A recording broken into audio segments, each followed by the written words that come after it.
Hello అండి.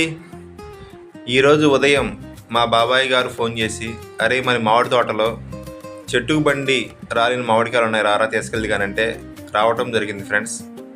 రాగానే చూడండి, ఒక చెట్టు కింద పండి రాలిన మామిడికాయ చూడగానే నాకైతే మాటల్లో చెప్పలేనిది ఆ ఆనందం. ఎందుకంటే మామిడి పండ్లు అంటేనే ఒక అమృతంలాగా ఉంటాయి.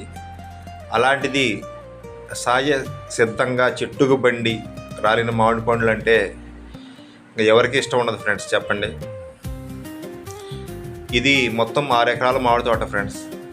ఈ 6 ఎకరాల మామిడి తోటలని నేను, నా వైఫ్, అలాగే మా బాబాయ్ గారు, వాళ్ళ ఫ్రెండ్ అందరం కలిసి ఈ చెట్లమ్మడి తిరిగి ఈ పండ్లు సేకరించడం జరుగుతుంది.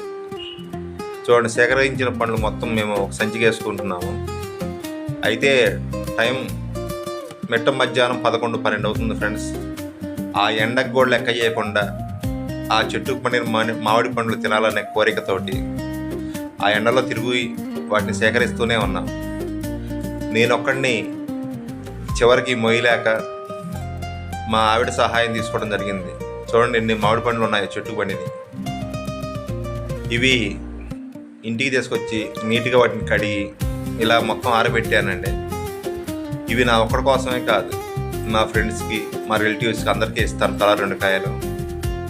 చెట్టుకు పండినవి అంటే ఎవరికైనా ఆశే కదా ఫ్రెండ్స్, అవునంటారా కాదంటారా?